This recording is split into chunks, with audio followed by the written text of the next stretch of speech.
which is almost a continuation or a summary of the items we studied in the First John. That's why I like to study them together. They're almost the same, one and the same theme. But when you read it, actually come up with this conclusion your own. I don't need to give the introduction.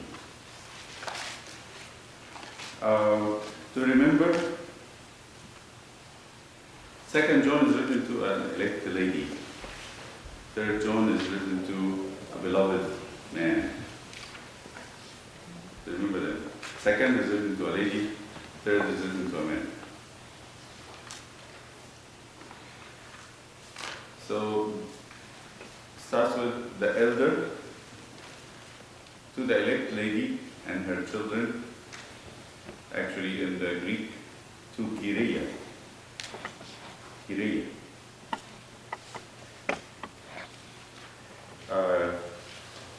Kyria is the female of, or the feminine of Kyrios. Kyrios means master, Lord. Lordess, or the female, or the female counterpart of the master. So, to the elect Kyria and her children, whom I love in truth, and not only I, but also those who have known that truth, because of the truth which abides in us and will be with us forever. Grace, mercy, and peace will be with you from God the Father and from the Lord Jesus Christ, the Son of the Father, in truth and love. I rejoice greatly that I have found some of your children walking in truth as we received commandment from the Father. And now I plead with you, Lady Kyria, not as though I wrote a new commandment to you, but that which we have had from the beginning, that we love one another. This is love, that we walk according to his commandments. This is the commandment, that as you have heard from the beginning, you should walk in it. For many deceivers have gone out into the world, who do not confess Jesus Christ as coming in the flesh. This is a deceiver and an antichrist. Look to yourselves, that we do not lose these things we work for, but that we may receive a full reward. Whoever transgresses and does not abide in the doctrine of Christ does not have God.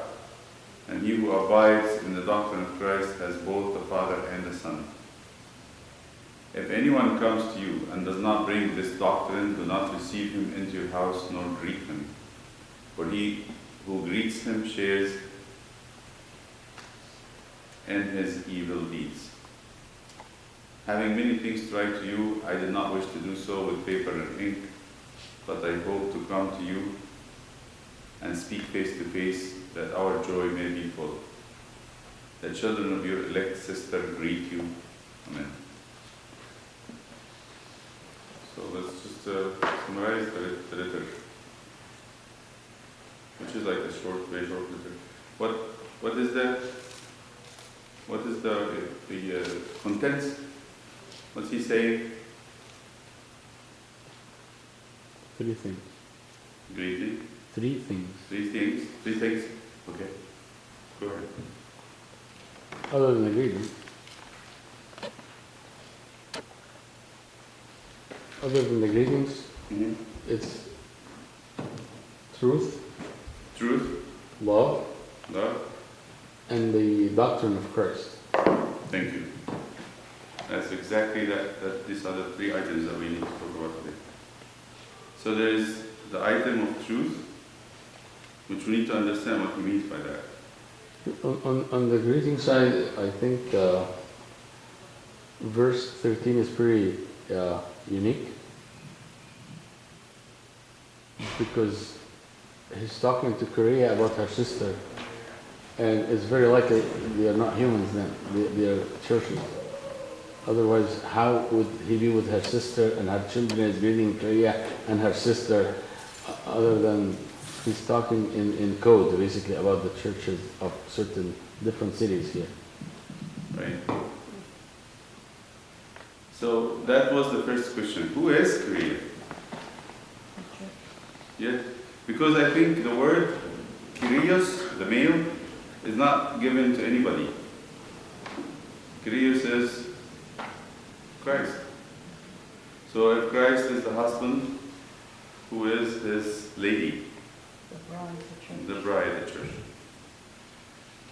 Right, so most probably this is written to a church where it's taken care of or under the bishopric of one of his disciples. But most historians from tradition know that St. John was the bishop or the apostle that is residing in, what's the city where he is? Ephesus.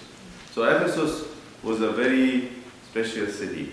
It's in Turkey, right? And it is not in Greece, but he had lots of disciples in Greece. Or maybe in Asia Minor, one of those places. But I don't think that anybody knows for certain where. He was in charge of 7 churches. Right. Right? Smyrna is one of them. Philadelphia is one. Right. Smyrna, Philadelphia, Pergamos, the ones in Revelation. Thyatira, Sardis, and Laodicea. Laodicea. So most probably it's written to one of those churches. And it's telling them that the church of Ephesus actually greet them. So he speaks to the church as to a lady. Why is that fitting? And it's very much kind of the best answer. Because in the Gospel of St. John, in his own Gospel, he describes Christ as the bridegroom. St. John comes and says, whoever has the bride is the bridegroom. So there is a husband and wife relationship between Christ and the church. So that's the first question. Who is this lady? John always called himself the elder. Many people have debated this and said, no, John is not the elder. John the elder is not John the apostle. But it doesn't seem so because the language in the literature, the language of the gospel, the language of the book of Revelation, almost the same. And they're written very far away from each other. Okay, so he greets with grace, mercy, and peace. Anybody remember what St. Paul used to greet with? We talked about this in the beginning of the introduction. What's his greeting, common greeting? And why would he greet with that greeting? Remember that I said that at the beginning of St. Paul. Peace and grace. Covers both sides. Which is? Gentile, Roman, and Jew. Jews and Gentiles, right? The Greeks would say peace, grace. Yeah. And the Jew would say shalom. Yeah. Shalom. And in the first century, greeting was shalom ilakom. That's what Jesus used to say all the time, shalom ilakom, which the Muslims took it and translated to their own language when it turned out to be salam alaikum. Right? This is all coming from Aramaic. So why shalom? Because his audiences, his readers, are both Hebrew and Greek.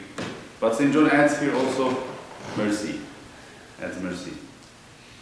But then he also say, whatever St. Paul uses, and I see a lot of resemblance between St. Paul and St. John. He always starts with, from God the Father and from the Lord Jesus Christ. This is extremely important that he is making that distinction very early on. There's a distinction between the Father and the Son. He doesn't confuse the two, and he always acknowledges that equality between them. They're reigned together. So now we turn into, so this is the greeting, he says the greeting, and then he says, I rejoiced, that's the second part, rejoice that some of your children is walking in truth. And what does that mean? He's going to explain a little bit. In the gospel and the letters, we have to understand what truth is. That question was asked very strikingly in the gospel. Right? You remember where it was asked? Where was that question asked? What is truth? The trial. The trial of Jesus. So apparently this is a very fundamental point to St. John, to describe and define truth. And we're going to have to see in multiple places, what does he mean by that? What is truth? So he said that some of your children walking in truth, and then according to the commandment that we received from the Father, it's not even from Christ, it's from the Father. Then he pleaded with her, with the church. I wrote a new commandment to you, but that which we have had from the beginning, that we love one another. This is love, that we walk according to his commandments. This is the commandment that you have heard from the beginning, and you should walk in it. And then he goes to talk about the deceivers. And he linked the walking in the commandment to shunning and abandoning the wrong teachings. He actually linked them together. And here is one of the places you see that theology and practice are not separated from one another. Like what we learn from the Bible and what we do should not be two separated things. If I learn Christ and I learn the right way, I will have the right practice. Whoever transgresses and does not abide in the doctrine of Christ does not have God. He who abides in the doctrine of Christ has both the Father and the Son. If anyone comes to you and does not bring this doctrine, what doctrine? The doctrine of Christ, which is the incarnation, that Jesus came in the flesh, that he is the true Son of the Father, do not receive him into your house nor greet him. That's very difficult to think. Since when Christians don't greet people? Since when they don't receive them in their house and shut their doors? Since John said that. For he who greets him shares in his evil deeds. Having many things to write to you, I did not wish to do so with paper and ink, but I hope to come to you and speak face to face, that our joy may be full. He's preparing to go and visit them. The children of elect sister greet you. It's more and more, the more you read it, the more you see it is actually the church, not a specific woman. Now I turn to the truth. What is truth? So you get this to St. John Gospel, chapter 19. Let's go there and start with this truth. The question. For this I came into the world. Exactly. To testify to the truth. And the answer was, Fides Veritas. Mm-hmm. What is truth? And Jesus did not answer.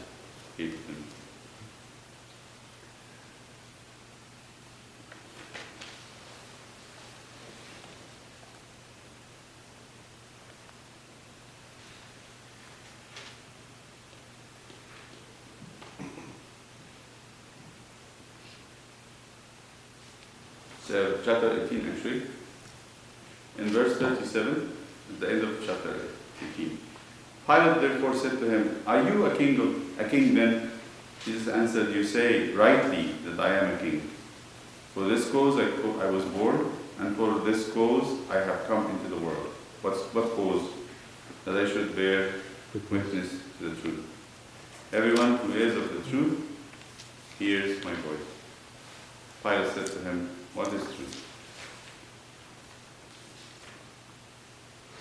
But he didn't even wait for an answer. But when he said this, he went out again to the Jews and said to them, I find no fault in him at all. So he somehow got a glimpse of the truth. Yes. He found no fault in him. Exactly. Yeah. On a very basic level, let's ask this question. What this conversation was about? Because Pilate is going to go out and say, I don't think this man is guilty. On a very simple level, what is the truth in the Jews condemning a man who had not done anything, putting him to death and accusing him of blasphemy when they didn't hear it from him except when the high priest asked him openly? And it was true. What is truth in doing it at night? Not in a court, in the house of the high priest. When they have no witnesses that actually says anything. And then they bring him to Pilate and they twist the arm of Pilate and tell him, you have to crucify this man. And they put him in a very bad place when they say, you are an enemy of Caesar. So what is the truth in that? Nothing.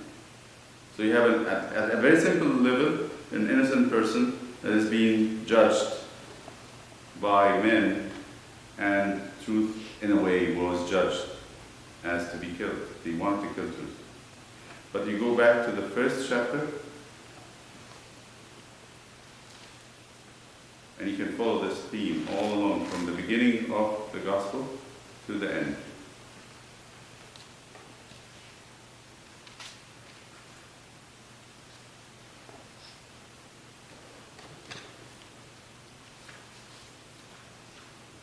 In first chapter, verse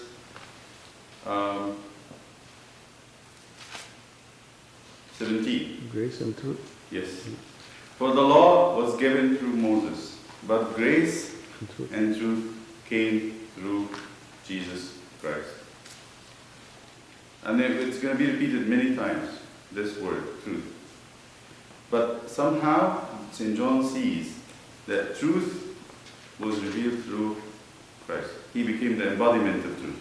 And that's the answer. In a way, the Pilate was asking, what is truth? And truth was just standing in front of him. And when Jesus spoke about it in John 14, these are the very significant places. So he's the one, the embodiment of the grace and the truth.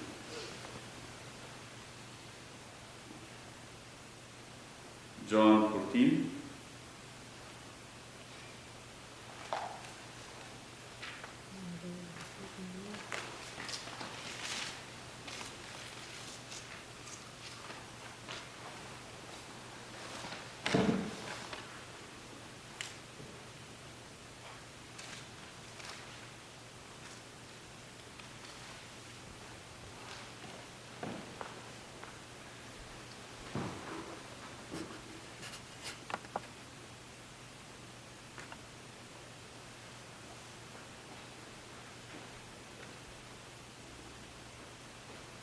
Which is the one that, well, I'm the way The truth and the life. Verse 6. and the life. Verse 6. So he is truth. He is truth. What would we get from that? How do you see Jesus as truth? Again, St. John explained that in his letter.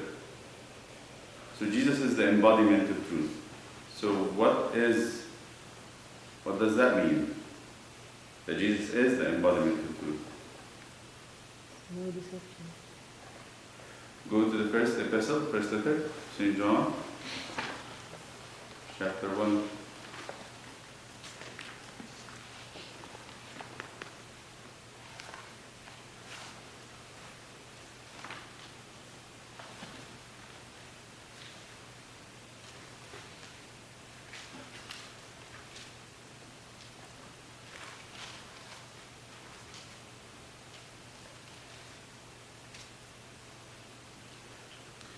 So in verse 8 in chapter 1 he says, if we say that we have no sin, we deceive ourselves, and the truth is not in us. What happens when a person comes in contact with Christ? We just talked about this a couple of weeks ago. What happened to Peter when he came in touch with Christ in the ship? And he was revealed to him. Immediately what happened? He said, no, I can't stay with you in the same place. One of us has to leave. I even think my ship is not good. So here truth is not just not telling a lie. It's the status of being that's confronted by another status of being. An existence against existence. One of them is contradictory to the other. So in that sense, Jesus came to shed light on our weakness and our sinfulness. Before him, the world was happy with the way it is. He's truth because he's light. Whenever light exists, you see. Without light, everything is okay. So this is number one. That truth here means Christ is the truth means discovering my own sinfulness and my own deficiency. With it come also practice of love.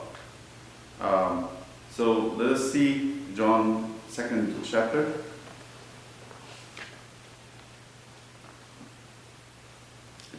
It's the same theme. Now, by this we know that's verse 3. We know him if we keep his commandments. He who says, I know him, and does not keep his commandments, is a liar. That's against the truth. And the truth is not in him. But whoever keeps his word, truly the love of God is perfected in him. By this we know that we are in him. when you go down to verse 8, again, a new commandment I write to you, which thing is true in him and in you, because the darkness is passing away, and the true light is already shining. He who says that he is in the light and hates his brother is in darkness until now. He who loves his brother abides in the light, and there is no cause for stumbling in him. So one of the things that happen when I meet Christ, and I'm actually in touch with him, I feel my sinfulness, and I'm ashamed of it. But the other thing, I look at true love. What it means to really love. Because other than that, people think they love. I'll give you an example. I have this couple. A girl that is a Christian girl who knows Christ and she's from the church. And a boy who is not. That he wants to live with the girl. And the girl says, no, you cannot live with me, or we cannot have a relationship without being first married. When I talked to the boy, and I had a chance to talk to the boy, I said to him, but you know that this is selfish. You don't want to take responsibility. And he told me, this is BS. Because I love her. He truly believes that he loves her. I don't think that he deceives himself. He really thinks that he loves her. But it's not, to him, love should not be reaching to the extent of that he loses his freedom or anything. It is a mutual agreement. I'm going to give, I'm going to take, and that's the end of it. Don't tell me that there is existing any kind of other love. That sacrificial love doesn't even come to his mind. So how would anybody discover there is more love? When he sees there is no more love than that the one would lay himself for the others. And then St. John saw it, and he knew now that this is true love. This is really true. This is the truth. That's why he's talking about it. He says, who loves his brother abides in light, and there is no cause for stumbling in him. But who hates his brother is in darkness. But then he goes more than that. He says, we ought to love, and not by tongue, and not by words, but by action and in truth. When I find this verse.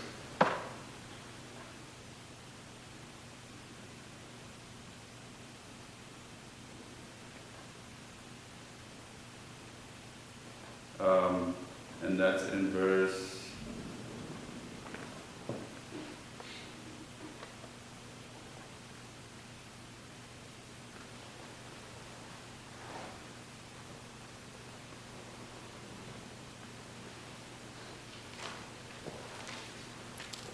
verse 18, chapter 3, and first letter. My little children, let us not love in word or in tongue, but in deed and in truth. So the contrast here between speaking love, saying words of love, and actually loving. It doesn't mean that I say to somebody that I love you, or I care about you, or all kinds of words of love, that I really love them truly. But by this we know that we are of the truth, and shall assure our hearts before Him that we know that we don't love by words, it's in deed and in truth. Deed. Actions speak louder than words. Action tells if I truly love someone or not. How would you spell true actions of love? What would be that true actions of love? St. John doesn't tell us exactly how to do, but I think St. Paul said it. Where would I go to look for actions of true love? The fruits, patience. It's 1 Corinthians 13, right? What are the actions of true love?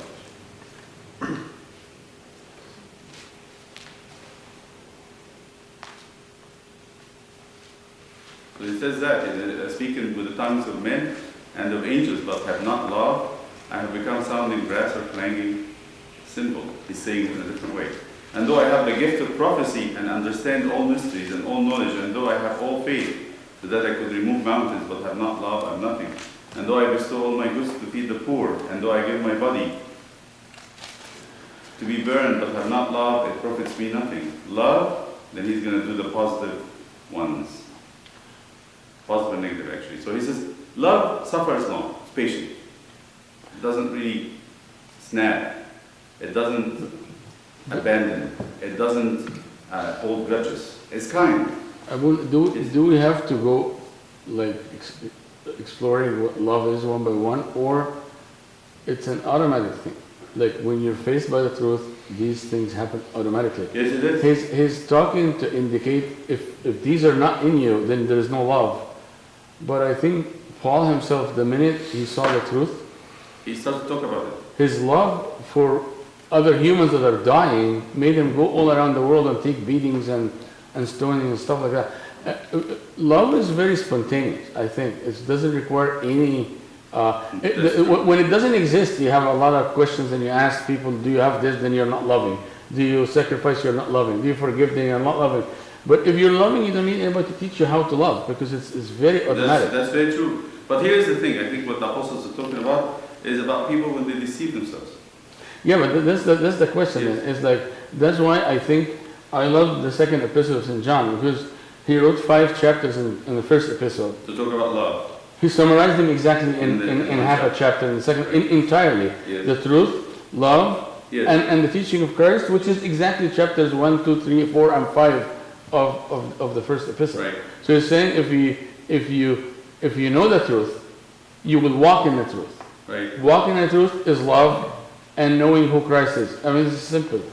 It is the gift, it's a gift from God. To be able to be in touch with Christ and to be changed and to be transformed. And sometimes I personally say, I sometimes need to examine myself and say, do you really love this person? Why are you acting this way with them? But I think that a way of doing that automatically is that, for me at least, works all the time, knowing how much of a recipient of God's forgiveness and grace I am. Yes. It automatically puts aside any sense of haughtiness, any sense of pride, any sense of being better than the other person or not willing to sacrifice. Because if I know who I am, I know what Christ did for me, then immediately I am shocked by that, like grace and forgiveness and mercy, Yes. and a lot of things happen because of that. Right. I agree. I agree that there is, but then we have also to give a place for our own, because it's not all grace. Otherwise, works would have no place. No, but my works will make me very proud. So if I say, yes, I fasted, I'm awesome, then there is no reason for me to forgive a person that's not awesome. It's the part of grace. It's what makes me forgive. It's not the part of my work. My work is needed, but it's not the one that's going to make me loving. No. Loving comes from knowing I received something that I was not worthy of, so I should extend that to someone else. But trust me, if I really want to reflect on the good things that I do, I will have no compassion towards anybody. I know that of my own personal experience. If I reflect on the good things I do, that is detrimental to my relationship with others. If I reflect on what God did to me, then there is abundance of grace, because that is something I usually don't reflect on the good things. Yes. We're making trouble. Yes. I was reading philosophy yesterday. Okay. So sometimes a person is good and they intellectualize it first.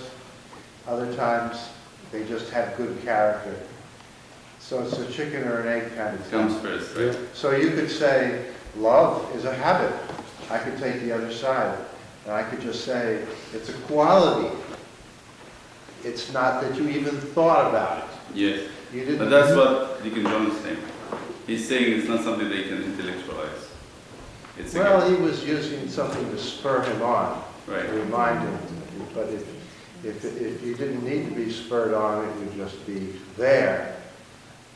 But here's what I'm thinking. It's when I look at myself, I don't look for the good things. So because here is again the chicken and egg. I will be given grace if I feel needed. If I don't need it, nothing will be given to me. That's the rich person who says you're rich and you think you're rich and you're satisfied and you don't need anything to be given to you. Sure. So the beginning of grace is that confrontation with the image. That's how Peter felt it. Sure, but that's what I'm Yes. saying. Like, Yes. the knowledge of truth Yes. makes the person know how depraved they are. So St. Paul here is describing Christ. It's not describing me. So when I'm going there, I'm actually looking at myself for wrong, not for right. because every right is coming from Him. So I'm going to examine myself and say, really I'm not good because I hold grudges. And that's what God wants me to be under Him so I can receive. So if I feel that I'm actually provoked easily, I rejoice in iniquity. I think evil. Every time somebody does something, I'm jumping on the wrong side of things. I'm always explaining things by the bad intention. I agree, like this self-examination is needed. Yes. What we sometimes make a mistake is when we examine ourselves and say, oh, I need to be more patient. No. So I work on my patience, which cannot work. No. Or I need, because how could you do patience? Yes, but that's what he said. The beginning of the letter, they said, what? If we say that we have no sin, we are in darkness. We don't know what we're doing. We actually make him alive. So the fix for when you discover the fact is to look more into the person of Christ to see the truth. Exactly. But those are the two things about the truth, that it covers and covers. No, not try to emulate him. Yes. It's like when you appear in the light, you see the darkness that's in you. Like You it get is enlightened. you get enlightened. When you come nearer to the sun, you get warmed. Yes. If you discover you're cold, move nearer to a warm source, or like a heat source. That was the whole problem between the Catholic Church and the Reformation. One way, when the Catholic Church was focusing too much about what a human would do on their own to fix themselves. But the Reformation said you don't need to do this. You actually need to go back to Christ, and Christ will change you by coming closer to Him. Saint Peter in the ship. Lord, get out of my ship, for I am a sinful man. Didn't know that before? No, I didn't. Looking at Him, I knew exactly who I am. So as you get closer, you see Yes. your... The truth would come in me and in Him. That's what St. John would say. What's true in me and in Him. What's true in me? I'm bankrupt. What's true in Him? He's the source of my filling. I believe this is difficult to say, but truth is not knowable at all. Experiential. Exactly, because our little brains can never figure out the truth at all. So as a result, when it is something that happens to you rather than something you understand. It's not on the intellectual level necessarily, but you discover you can love someone that you never were able to love before when you're in the presence of God more, when you're living with God more. It just happens. Right. But this list is given to us, so actually we discover that we're not. That's a description of Christ, because love is Christ. Mm-hmm. That's God's love in human form. So when we say He doesn't behave rudely, even with His own persecutors, He was very gentle and kind and truthful. When He said, it doesn't seek its own, He Himself said, I'm not going to do this for myself. And it's not provoked. I sometimes wonder, when they call Him a demon and the head of demon, He answered with intellectual answers. He doesn't get angry. He doesn't. He came for this. Yes. And then we are supposed to be in the same place. We're supposed to be filled with Him and be Christs to the world. So we go back. So this is the truth, I think, in the St. John and St. Paul. There's two things: discovering our own deficiency by coming to see Christ, and then also loving. That's the other one, loving. Loving really, truly. So now he described it in two ways. He said in works, and not in words, in works and truth, and then also by that fulfills the commandment. So when we read that part again in the letter of St. John, the second, walks in truth, he says.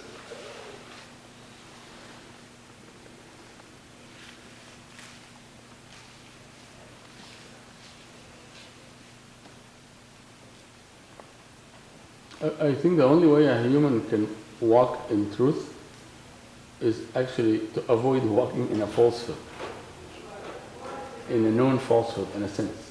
Yeah. Because we cannot walk in the truth as absolute truth. There is no way. It's only God is truth. Yeah. But many of our ways of walking are very false, patently false. We know we're pretending. We know we're we're putting on a face or a mask, or we know we're not doing what is expected of us, and that's the opposite of truth. Then he links this to the doctrine of the incarnation. And that it's just something that St. John does directly, St. Paul does it very indirectly. He links that walking in the truth as in the commandment of Christ to the doctrine of Christ. He did in chapter 4 in the first epistle also. Yes. So we go to the first epistle, you're going to see the same thing.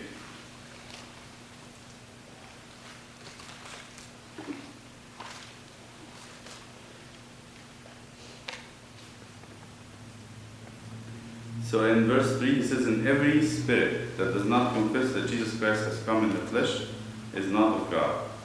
And this is the spirit of the Antichrist, which you have heard was coming and now already in the world. You are of God, little children, and have overcome them, because he who is in you is greater than he is in the world. They are of the world, therefore they speak as of the world, and the world hears them. We are of God, he who knows God hears us. He who is not of God does not hear us. By this we know the spirit of truth and the spirit of error." So another way to look at truth is that the belief in Jesus as the Son of God, the true Son of God, who is of his nature. Why is that important? And how is that linked? That's the question. How we can link the belief in the incarnation, our creed, true God of true God, true light of true light, to the commandment of loving. How's that done? It's a little philosophical thing. If truth is unknowable, then the only way for humans to have known it is if God sends the truth to walk among us. So if that is not possible, then there is no way you come in contact with the truth at all. The fact that Jesus walked on earth by touching him, receiving him, and knowing him, and copying him, this is the only way you have access to it. So, because nobody knew God, right? No, even the Old Testament, they didn't know God. They knew of him and about him through prophets. But they didn't really get a full glimpse of who he is, what he likes, what he hates. Does he love us really? Why all the actions and the aggression that happened in the Old Testament? I think St. John, and I said that St. John himself, I think, was a little bit unclear about if God truly loves us or not. Or he just is a deity like other deities of the world. Because of all the commandments and the severity of punishments. Because that's how it's written in the beginning of the Gospel. The law was given by, he made a contrast between Moses, whom he followed all his life, and Jesus, whom he experienced. Mm-hmm. So Moses gave them the law, and the law led them to death, condemned them, put a judgment on them. So what kind of impression I get from the law about God? That God is about justice, right? He is about punishment and discipline and doing what's right and otherwise. And that's not a good image for a child. At least it is a very limited image. It's a limited image. Because you write me a letter, I know a few words here. Right. You But come and live with me, then there's another story. That's another story. Yeah. Then I know why you wrote the letter. Yeah, It exactly. explains to me why you wrote what you wrote. So this contrast he put in the first chapter. He says, the law was given by Moses, but grace and truth was given by Jesus Christ. And that explains also what in the first letter. He says, that which was from the beginning, which we have heard, which we have seen with our eyes, which we have looked upon, our hands are handled, concerning the word of life, life was manifested, and we have seen and bear witness, declare to you that eternal life which was with the Father was manifested to us. Back to that. That which we have seen and heard and declare to you, that you also may have fellowship with us. See, he turns that revelation of God to fellowship, to an interaction. And truly, our fellowship is with the Father and with His Son, Jesus Christ. Keeps repeating that. And that fellowship is activated by the Holy Spirit. So we have the Spirit in us, the Spirit of the Father and the Son. So in verse 5 it says, "This is the message which we have heard from him and declare it to you, that God is light and in him no darkness at all." That's the conclusion. So this is why he actually links the incarnation to Truth. commandment. Without the incarnation, There is no knowledge of the truth. there is no knowledge of the truth. I cannot do anything. Nobody's going to force me, like this boy, No problem. to have sacrificial love. Why would I sacrifice myself? What's the benefit? If all what's required of me is the law, why do I give myself totally to somebody else and die? What's the benefit? I'm going to lose myself. There's nothing that I'm going to gather from that. But if it's revealed to me that God is a sacrificial person who sacrifices his son and he gives everything to me, then his kingdom is about those people. Then I'm going to have something, a relationship. I'm going to be in his kingdom. So this sets up a new atmosphere for the new kingdom that Christ came to establish. There's something else about that that's not found in any other place or any other atmosphere. So the incarnation and the commandment has to do with one another. Want to move to the next letter? So this is phenomenal. That this is a complete summary of First Christianity. letter. Yes. In just a couple of paragraphs. Yeah. We don't know the date of the third letter. It's written to by the elder to Gaius, and it's not the same Gaius of the letters of St. Paul. There are three names in this letter: Gaius, and Diotrephes, and Demetrius. Three names. Gaius Julius Caesar. Yeah.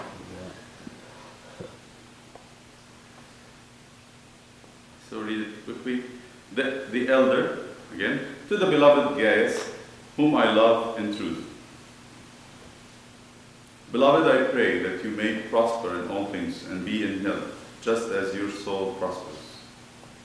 For I rejoiced greatly when brethren came and testified of the truth again. He is very fixated on this. Of the truth that is in you, just as you walk in the truth. What does that mean again? One, he has a very true experience of Christ in his life. Right? Two, it falls with that experience includes a belief, of course, and it falls with practicing of the commandment of Christ, to love one another. So that's what the two things: the encounter of Christ in the faith, and the practice of it in love. I have no greater joy than to hear that my children walk in truth. Beloved, you do faithfully whatever you do for the brethren and for the strangers. He's describing exactly what that means. Who have borne witness of your love before the church. That truth includes that love. If you send them forward on their journey in a manner worthy of God, you will do well. Because they went forth for his name's sake, taking nothing from the Gentiles. They're very poor, most probably. They are most probably missionaries that St. John sent, or they came to the church where Gaius is, and he gave them gifts and was kind of generous to them as strangers. We therefore ought to receive such that we may become fellow workers for the truth. I wrote the church, but Diotrephes, who loves to have the preeminence among them, does not receive us. That's most probably one of the church members who wants to be the first. Diotrephes means the servant of Zeus. Christians at that time used to have like pagan names. Therefore, if I come, I will call to mind his deeds, which he does, prating against us with malicious words. And not content with that, he himself does not receive the brethren, and forbids those who wish to, putting them out of the church. Beloved, do not imitate that what is evil, but what is good. He who does good is of God, but he who does evil has not seen God again. Demetrius has a good testimony from all and from the truth itself. He's now, they say, this is one of the definitions, they say this, a type of typology. So they call it like impersonalization, to make a truth a person. And we also bear witness, and you know that our testimony is true. I had many things to write, but I do not wish to write to you with pen and ink again. I hope to see you shortly, and we shall speak face to face. Peace to you. Our friends greet you. Greet the friends by name. So you have these two people in the church. One of them is a bad man, and a bad guy, and the other one is a good guy. And the bad guy is Diotrephes, who wants to be the first. And you see here, this is not where there's no love, right? This is exactly not walking in the truth. Exactly. Because Diotrephes probably believes he's doing everything right. Exactly. But And he's serving the church. He's serving the church, he's doing everything awesome, and preventing things he believes are substandard from preaching in the church. Or, I mean, or harming the gospel, or harming God. Exactly. But he's acting without love. And he speaks evil of St. John, who is an apostle, which is very interesting. But he thinks he's okay. Which leads me to say, there is nothing that is evil according to somebody in the church. You cannot fight evil with evil. Wrong does not correct wrong. If I have to do something that's not loving to correct something that is wrong, then I'm also wrong. But he also identified the cause of Diotrephes' problem. He loves to have preeminence among them. So all that stuff, that's what I was saying at the beginning. Like, if you, the best we can do in walking in the truth is not to walk in falsehood. We have to examine why we're doing what we're doing. The negative. Yeah. We only can play with the negative. Yeah, exactly. So we have to examine why we're doing what we're doing. If it does not sound right, then it's not true. Then I need God. Yeah. Then I need to come and face to face with Christ. Mm-hmm. But that's what he's saying. He said at verse 11, "Beloved, do not imitate what is evil. Do not imitate this man, but what is good. He who does good is of God, but he who does evil has not seen God." So there's always back to the idea that to be loving, to be good, has to be that we see God. I see the stars, the moon, and what he said, the moon and stars you have made. What is man? Yeah. Like looking at the creation of God makes me know how God is different than me. I cannot be anything to compare with another God. I'm very puny, very little. So when I see God, there's something that happens.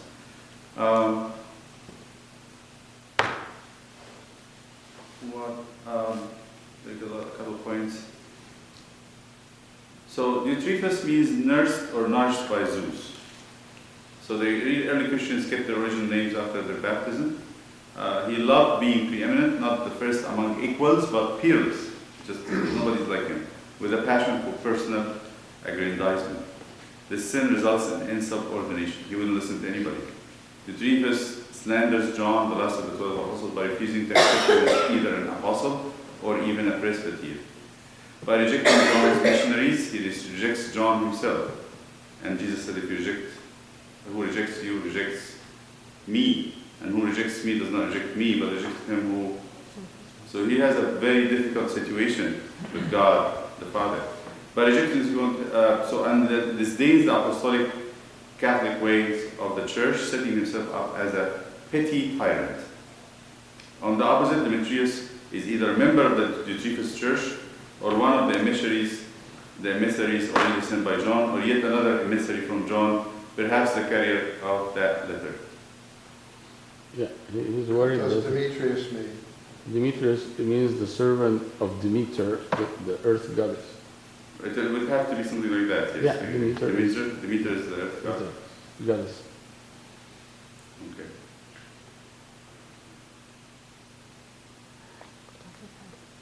So obviously, in this case, there's no correspondence in the name. In the name, no. Into telling the story. These are their names. Yes.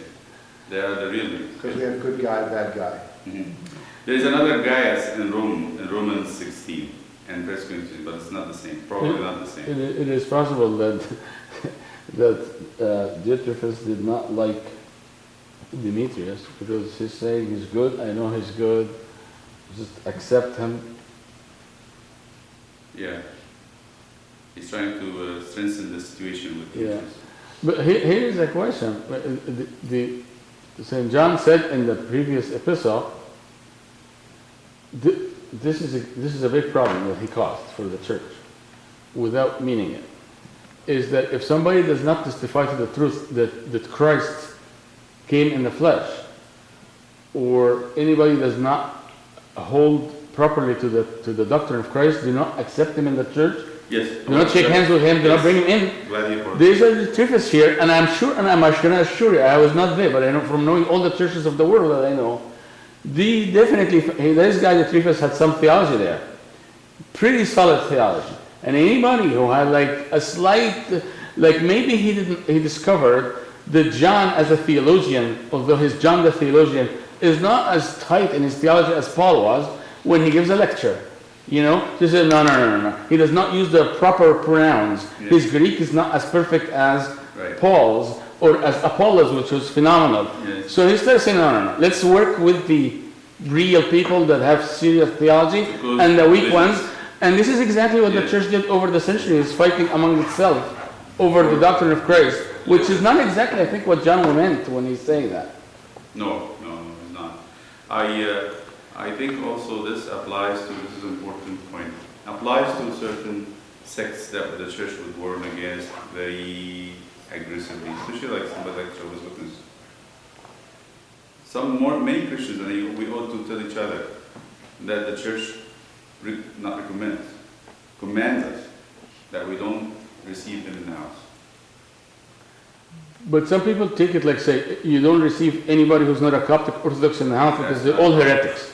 That's right. I've seen that before. That's wrong. So you got to draw the line somewhere, and that Yes. line has to be drawn according to the... John is the one who talks about love. Yeah. He's the one that actually all the time is about loving. But he comes to this point and he says, I think we would draw the line here at one very clear thing that John said.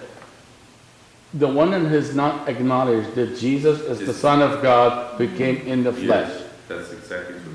So there's this two types of heresies against Christ. Heresies that denies divinity, that says Jesus was never divine. And heresies that denies, in his letter, the first letter, that denies his humanity, the agnostics. They don't exist anymore. There are very little of those. So I'm not aware of anybody that talks that Jesus did not have a human body. But we are aware that Jesus is not divine, or a smaller God, like the Arius. That's a new Arianism. So those are the ones that we're not supposed to shake hands or eat with or do anything with them. We cannot talk to them. And if they ask us why we're doing this, it is the commandment of the gospel. You can talk to them as long as you don't ever bring the subject of Yes. religion into the matter. Yes. Because he's saying if they come to your house and try to tell you, then you But don't accept them. The thing about Jehovah's Witnesses, if they're a true Jehovah's Witness, Yeah, they're not going to, Yeah, they knock on the door. they're not going to go, they want to teach, they don't want to listen. They don't want to be taught, they only want to teach. And they're not going to accept anybody telling them otherwise. So I had a good people- experience with them once. Yeah. I mean, I know what you're saying.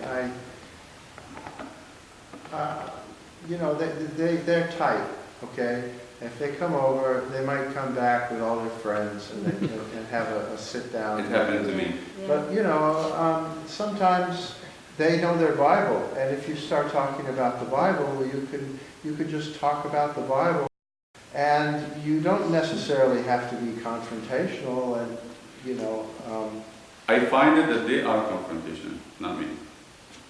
If they're real Jehovah's Witness, they're coming for one purpose, to indoctrinate. That's it. I guess this guy was doing it for a hobby then. Yeah. No. The real ones, they will find the way to get you. And I remember this when I was working in medicine, a woman that came to the clinic and she was sitting on the bench when I was examining, and she said to me, "So you're Coptic?" I said, "Yes, Coptic Christians, and you?" We just have a very casual conversation. They told me not to do that, but it happened. So I said, so what about you? She said, I'm Jehovah's Witness. I couldn't help it. I just said, why? Here we go. I couldn't help. I could not help it.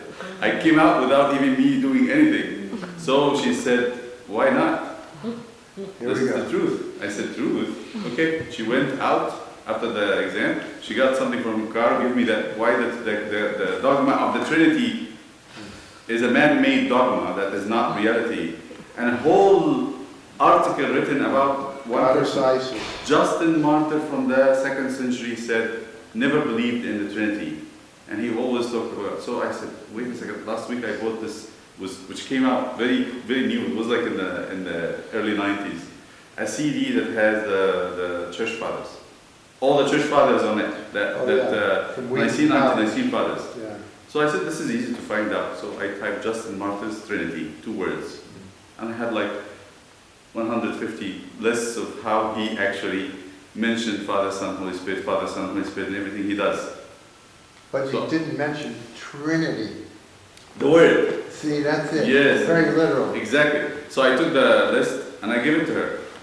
The next time she came, I said, so she went and brought her teacher.